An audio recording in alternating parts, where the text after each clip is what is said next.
को भ्रमित करते रहते हैं। मैं भगवान तथागत की इस धरती को प्रणाम करके, जिन्हें आपने देश का प्रधानमंत्री बनाया है, आपको गौरव होता होगा जब हिंदुस्तान के प्रधानमंत्री संयुक्त राष्ट्र संघ के मंच पर खड़े होकर के कहते हैं कि हमने संसार को बुद्ध दिया है, हमने संसार को युद्ध नहीं दिया है। तो मैं समझता हूं सिद्धार्थ नगर के लोगों को और भगवान बुद्ध के अनुयायियों को कितनी खुशी होती होगी, इसका अंदाजा मैं लगा सकता हूं। मेरे भाई बहनों, 2024 के लोकसभा चुनाव से पहले 9 वर्ष पूरे होने पर आज यहां जो सभा है, जिसमें अभी प्रतीकात्मक डबल इंजन की सरकार देश में आदरणीय प्रधानमंत्री नरेंद्र मोदी जी और उत्तर प्रदेश में मुख्यमंत्री आदरणीय योगी आदित्यनाथ जी के नेतृत्व वाली डबल इंजन की सरकार के माध्यम से गरीबों के जीवन को खुशहाल करने के लिए अनेक योजनाओं का अंबार लगाने का काम किया गया है।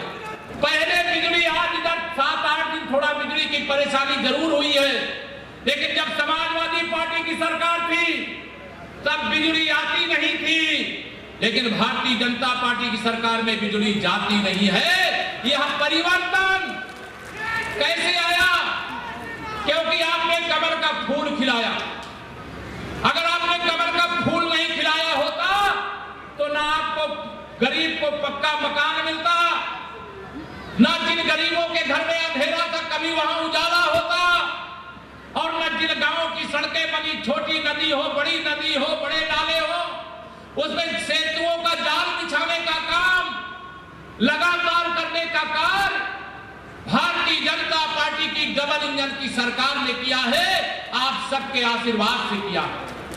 जब 2019 का लोकसभा चुनाव आया तो 2019 के लोकसभा चुनाव में आप सबको याद होगा, उत्तर प्रदेश के अंदर सपा, बसपा, कांग्रेस, राष्ट्रीय लोकदल, इन सब ने गठबंधन कर लिया कि गरीबों के मसीहा, किसानों के मसीहा, नौजवानों के मसीहा, महिलाओं का सशक्तिकरण करने वाले माननीय नरेंद्र मोदी जी को भारत का प्रधानमंत्री नहीं बनने देंगे।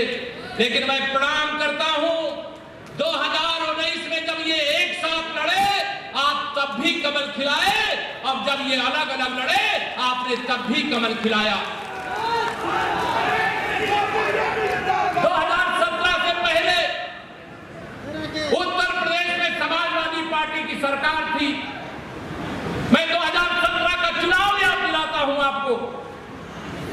उत्तर प्रदेश को गुंडागर्दी की आग में झोंकने वाले, दंगों की आग में झोंकने वाले, जमीनों पर कब्जा करने वाले, तुष्टीकरण की घटिया और घिनौनी राजनीति करने वाले समाजवादी पार्टी के मुख्यमंत्री अखिलेश यादव जी और उनकी पार्टी के कोई चच्चा, कोई चाचा, कोई कौन, इन सब लोगों ने मिलकर के उत्तर प्रदेश को बर्बाद करने का काम किया था।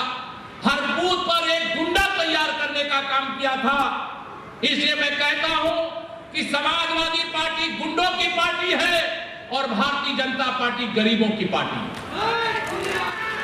सपा, बसपा, कांग्रेस का खाता यूपी में खुलने नहीं देना है। बताओ तैयार हो? पीछे भी हाथ उड़ा बताओ, सपा, बसपा, कांग्रेस का यूपी में खाता नहीं खुलना चाहिए। बताओ इसके लिए तैयार हो?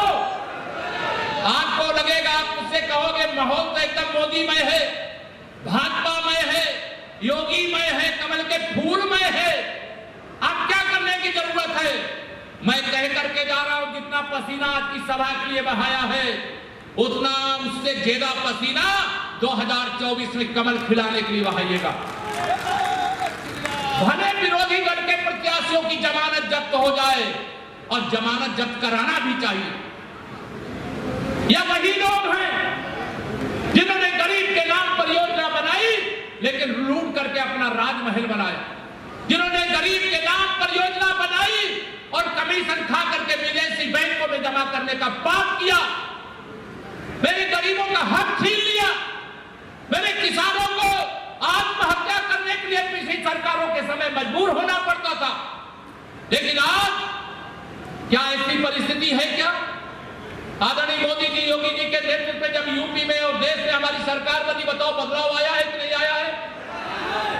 ये सारे विरोधी दल के लोग कह रहे हैं हम सब एक हो जाएंगे और 2024 में माननीय नरेंद्र मोदी जी को हिंदुस्तान का प्रधानमंत्री नहीं बनने देंगे। बताओ क्या ये सारे विरोधी दल के लोग एक हो करके मेरे मोदी जी को देश का प्रधानमंत्री बनने से रोक पाएंगे क्या? बताइए मेरी माताओं बहनों, रोक पाएंगे क्या? बताइए मेरे नौजवानों किसानों, ये रोक पाएंगे क्या? इनका काम भ्रष्टाचार करना है, मेरे प्रधानमंत्री का काम भ्रष्टाचार रोकना है। मेरे प्रधानमंत्री जी कहते हैं न खाऊंगा और न खाने दूंगा, और जिसने भी खाया है मेरे गरीबों को लूट करके, मेरे किसानों को लूट करके, मेरे नौजवानों को लूट करके, मेरे माताओं बहनों की खुशहाली को लूट करके मैं एक एक जांच कराऊंगा और जो जो बेईमान पकड़ में आएगा उससे एक एक पाई वसूल करके गरीब कल्याण की योजना बना करके फिर गरीबों के पास पहुंचाने का काम करूंगा। यही काम इस समय हो रहा है। जब यह काम होता है तो विरोधियों के अंदर दहशत पैदा होती है। उनको लगता है कि अगर मोदी जी तीसरी बार प्रधानमंत्री बन गए तब क्या होगा। तो मैं आपको बताता हूं, अगर 9 साल में हमारा देश 90 साल आगे जा सकता है तो अगला 5 साल सबसे ऐतिहासिक है। अगले 5 साल में हमारा देश 100 साल आगे जाएगा। विरोधी मुद्दा विहीन है। समाजवादी पार्टी पीडीए कहती है पिछड़ा, दलित और अल्पसंख्यक। अरे श्री अखिलेश यादव जी, मुझे तो तुम्हारे चच्चा मोहम्मद आजम खां का कारनामा भी याद है। जब प्रयागराज का कुंभ हुआ था और आपके मनमाने पद के कारण वहां अव्यवस्था हुई थी और सैकड़ों निर्दोष हमारे जो कुंभ के यात्री थे वो मारे गए थे। क्या इनको माफ करना चाहिए क्या? जब ये सपा की सरकार थी, उत्तर प्रदेश दंगे की आग में जल रहा था, लेकिन मुस्लिम तुष्टीकरण की राजनीति के कारण समाजवादी पार्टी के मुखिया जो अब पिछड़े और दलित और अल्पसंख्यक की बात कर रहे हैं, उस समय कौन सी कुंभकर्णी निद्रा में आप सो रहे थे? आज अभी मैं सूची देख रहा था और उस सूची में देख रहा था कि कई गांव में मनरेगा के माध्यम से अंत्येष्टि स्थल बनाए जा रहे हैं। लेकिन जब समाजवादी पार्टी की सरकार थी तब केवल कब्रिस्तान की बाउंड्री बनाई जाती थी। आज हमारी सरकार में हिंदू और मुसलमान के बीच में भेदभाव नहीं किया जाता। हमारे प्रधानमंत्री जी ने हमें मंत्र दिया है, सबका साथ, सबका साथ, सबका विकास। हम किसी से भेदभाव नहीं करते, हमारी सरकार किसी से भेदभाव नहीं करती। जो गरीब है हमारी नजर में ना वो हिंदू होता है ना मुसलमान होता है। गरीब केवल गरीब होता है और उसके जीवन में जो दुश्वारियां हैं उनको दूर करने की जो योजनाएं हैं, उस योजना का लाभ अगर हिंदू को मिल रहा है तो मुसलमान को भी मिल रहा है कि नहीं मिल रहा? बताओ मिल रहा है कि नहीं? दोनों हाथ उठा बताओ, मिल रहा है कि नहीं मिल रहा है? अखिलेश यादव जी कहते हैं हम पीडीए के बल पर एनडीए को, मोदी जी के एनडीए को हरा देंगे। इनका पीडीए पिछड़ा, दलित और अल्पसंख्यक है। मैंने कहा अखिलेश जी, आज के पीडीए का मतलब मैं बता देता हूं। पी फार पिछड़ा नहीं है, आपका पी फार परिवारवाद है। डी फार दलित नहीं है, डी फार दंगाई है जिनका आप संरक्षण करते हो। ए फार अल्पसंख्यक नहीं है, ए फार अपराधी है जिनका आप संरक्षण करते हो। इसे मैं समाजवादी पार्टी को गुंडों की, अपराधियों की, माफियाओं की पार्टी कहता हूं और उसका सरदार श्री अखिलेश यादव जी को कहता हूं। मैं गलत कहता हूं, सही कहता हूं? बताओ दोनों हाथ उठा करके। अगर ये इस बात को करते हैं, अगर इन्होंने जब सत्ता में थे क्या कोई पिछड़े वर्ग का नेता इनको याद आता था क्या? आजकल जब सदन में खड़े होते हैं तो खड़े होने के बाद आपा खो देते हैं और वह ऐसे ऐसे शब्दों का प्रयोग करने लगते हैं मेरे प्रधानमंत्री जी के बारे में, हमारे मुख्यमंत्री जी के बारे में, मेरे बारे में, मेरे स्वर्गीय पिताजी के बारे में। सदन तक में आप शब्दों का प्रयोग किया। एक बार पत्रकार मित्रों से बात करते, वो सूत्र है, मैं उसकी बात नहीं करना चाहता। अरे तब बात नहीं करना चाहते तो वोट की भूख जागृत हो गई है क्या? आवाहन करना चाहता हूं मेरे मित्रों, एक एक कोट कमल के फूल को डालने का काम करना। लेकिन ये कमल का फूल खिलता है तो लक्ष्मी जी आती है, और लक्ष्मी जी आती है तो खुशहाली आती है कि नहीं आती है? साइकिल चलती है तो गुंडे आते हैं। साइकिल को पंचर करने का काम आपने 2014, 17, 19, 22 में कर दिया है। अब 2024 में इस सपा को समाजवादी पार्टी और साइकिल को खंड खंड करके विदा करने का काम करें। जो मेरे गरीबों का वोट बेच करके नोट इकट्ठा करती बहन मायावती जी को भी मैं कहना चाहता हूं, आपने सपा के साथ समझौता किया 2019 में माननीय नरेंद्र मोदी जी को प्रधानमंत्री बनने से रोकने के लिए। आपको मुख्यमंत्री तो भारतीय जनता पार्टी ने बनाया था, लेकिन आप मुख्यमंत्री बनी थी तो उस समय जो हमारे अनुसूचित वर्ग के भाई बहन थे उन्हीं को आप आवास दे देती, लेकिन तब भी आपने उन सबको आवास नहीं दिया। वो आवास देने का काम भाजपा की डबल इंजन की सरकार कर रही है। अगर कोई बीमार था तो उनको इलाज की सुविधा आपने नहीं दिया, न बुआ ने दिया न भतीजे ने दिया, उनको इलाज की सुविधा भारतीय जनता पार्टी की डबल इंजन की सरकार आयुष्मान भारत कार्ड के माध्यम से दिया। कोरोना के काल में हमारे देश के वैज्ञानिकों ने दिन रात तपस्या करके कोरोना की वैक्सीन बनाई।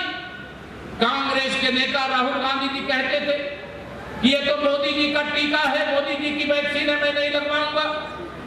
उत्तर प्रदेश के इस समय जो विपक्ष के नेता हैं, सपा के अध्यक्ष हैं श्री अखिलेश यादव जी ने कहा ये तो भाजपा का टीका, इसको मैं नहीं लगवाऊंगा। मैंने उस समय कहा था अगर तुम कोरोना का टीका नहीं लगवाओगे तो उत्तर प्रदेश और देश की जनता तुम्हें कमल के फूल का टीका लगाएगी। कमल के फूल का टीका लगाने का काम आपने किया। कमल जहां चुनाव हुए भाजपा को जिताने का काम किया। जब देश में सपा बसपा की बैसाखी के आधार पर कांग्रेस की सरकार चलती थी, उस समय भी आतंकवादी हमले होते थे मेरे भाई बहनों, याद होगा आपको। और उस समय आतंकवादी पहला हमला हो जाए तो श्री मनमोहन सिंह जो उस समय प्रधानमंत्री थे वो कहते थे मैं हमले की निंदा करता हूं, और जब दूसरी बार आतंकवादी हमला हो जाए तो कड़ी निंदा करता हूं, तीसरी बार हो जाए तो कड़े शब्दों में निंदा करता हूं। लेकिन जब आपने देश की बागडोर 56 इंच के सीने वाले को सौंपी और पहला आतंकवादी हमला उरी के अंदर हुआ तो बताओ देश के वीर बांकुरे सैनिकों ने सर्जिकल स्ट्राइक किया कि नहीं किया? जब पुलवामा में आतंकवादी हमला हुआ तो बताइए आतंकवादियों को पैदा करने वाली फैक्ट्री में बम बरसात हुई कि नहीं हुई, एयर स्ट्राइक हुई कि नहीं हुई? जब सपा बसपा की बैसाखी के आधार पर कांग्रेस की सरकार थी तो देश के सैनिकों को अगर उधर दुश्मन गोली चलावे तो जवाब देने की भी छूट नहीं थी। लेकिन जब मेरे मोदी जी देश के प्रधानमंत्री आप सबके परिश्रम से प्रयास से बने तो आज गोली का जवाब गोला से देने की भी छूट दे दी गई है।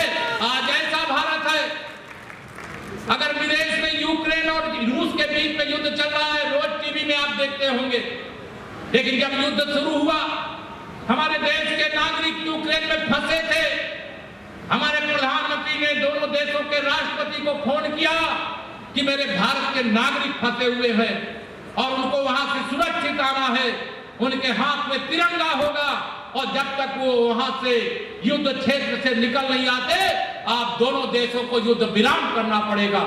हाथ में तिरंगा लेकर के मेरे भारत के नागरिक भारत माता की जय बोलते हुए सुरक्षित भारत वापस आए, ये तिरंगे का मान और सम्मान है मेरे भाई बहनों। आज मैं आपके बीच में 19 तारीख को खड़ा हूं। 2 दिन बाद क्या है, 21 जून को, मालूम है आप लोगों को? योग दिवस है। आज सभा समाप्त होने के बाद 21 जून से पहले आप सबको अपने अपने गांव के अमृत सरोवर जहां बन गए हैं, जहां बनने वाले हैं, जहां भविष्य में बनेंगे, जो अपने गांव के जलाशय हैं, वहां पर स्वच्छता अभियान चलाइए और स्वच्छता अभियान चला करके वहां पर योग दिवस मनाइए। 21 जून को ही नहीं, हर दिन योग दिवस है हमारे लिए। हम स्वस्थ रहें, हम चुस्त और दुरुस्त रहें, इसके लिए योग करना आवश्यक है। मेरे भारत के प्रधानमंत्री जी ने विश्व के मंच से एक बार कहा पूरे विश्व को योग करना चाहिए। 21 जून विश्व योग दिवस हो गया। ये भारत का सम्मान नहीं है, ये भारत का सम्मान है। पहले हमें वैक्सीन दुनिया भर से भीख के रूप में मांगनी पड़ती थी, लेकिन आज हमारे प्रधानमंत्री जी ने 220 करोड़ देशवासियों को फ्री में कोरोना की वैक्सीन लगाई कि नहीं लगाई? बताइए, आप लोगों ने वैक्सीन लगवाई कि नहीं लगवाई? दोनों हाथ उठाकर बताइए। जब कोरोना था, जयप्रताप जी राजा साहब आपके स्वास्थ्य मंत्री थे, आपको याद होगा कितना संकट था उस समय। लॉकडाउन लग गया, भोजन दोनों समय मिलेगा कि नहीं मिलेगा। 100 साल पहले की महामारी में जितने लोग महामारी से नहीं मरे थे, उससे ज्यादा लोग भूख से मर गए थे।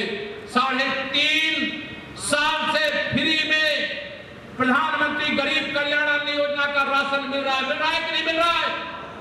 वैक्सीन फ्री में लगी, राशन मिल रहा है, गरीब को योजनाओं का लाभ मिल रहा है। अब मैं आता हूं अपने वैचारिक मुद्दों की ओर। जो समाजवादी पार्टी की सरकार जब उत्तर प्रदेश में थी, श्री अखिलेश यादव जी कुंभ में नहाने के लिए नहीं गए थे मेरे मित्रों। मैं प्रयागराज का रहने वाला हूं, इसलिए आपको बता रहा हूं। लेकिन 2014 में जैसे ही आपने कमल खिला दिया, 2019 के कुंभ में डुबकी लगाने चले गए। क्या चमत्कार है। पहले राम भक्तों पर अयोध्या में गोली चलवाते थे और कहते हैं जब राम मंदिर बन जाएगा मैं दर्शन के लिए चला जाऊंगा। ये आपकी राम भक्ति नहीं है अखिलेश यादव जी, आपकी कुंभ भक्ति नहीं है। आपकी जमीन खिसक चुकी है, समाजवादी पार्टी समाजवादी पार्टी बन चुकी है। आप अपना सर्वोच्च 2019 और 22 में प्राप्त कर चुके हैं। अब आपका राजनीति में कोई भविष्य नहीं है। सपा बसपा कांग्रेस का जहाज डूबने वाला है। एक नया भारत माननीय नरेंद्र मोदी जी के नेतृत्व में आगे बढ़ रहा है। उसको बढ़ाने के लिए यहाँ उपस्थित जन सैलाब से मैं कहना चाहता हूँ, 2024 के लोकसभा चुनाव को लेकर के कई बार मेरे कार्यकर्ता कुछ निराश हो जाते हैं, कुछ उदास हो जाते हैं, कुछ निष्क्रिय हो जाते हैं। जनता जनार्दन को भी मैं निवेदन करना चाहता हूं, यह चुनाव साधारण चुनाव नहीं है। इस चुनाव में सपा बसपा कांग्रेस और बाकी राजनीतिक दल ही हमारे भाजपा के खिलाफ, मोदी जी के खिलाफ नहीं लड़ रहे हैं। दुनिया के वह देश भी हमारे खिलाफ लड़ रहे हैं, जो भारत को नंबर 1 पर पहुंचते हुए देखना बर्दाश्त नहीं कर पा रहे हैं। इसलिए मैं आप सबको आह्वान करना चाहूंगा, 2024 में 2014 से ज्यादा ताकत दिखाना है, ज्यादा ताकत दिखाना। दिखाओगे? 2024 में 2017 से ज्यादा ताकत दिखाना है। और मैं नारा लगाता था पहले कि 100 में 60 हमारा है। पहले मैं नारा लगाता था 100% वोटों में 60% वोट हमारा है। और आज भगवान बुद्ध की धरती से नारा दे रहा हूं, 100 में से 75% वोट हमारा है। 25% में बंटवारा है और बंटवारे में भी हमारा है, क्योंकि हमने सबका साथ सबका विकास किया है। इसलिए सबका आशीर्वाद पाने का अधिकार भी हमें है।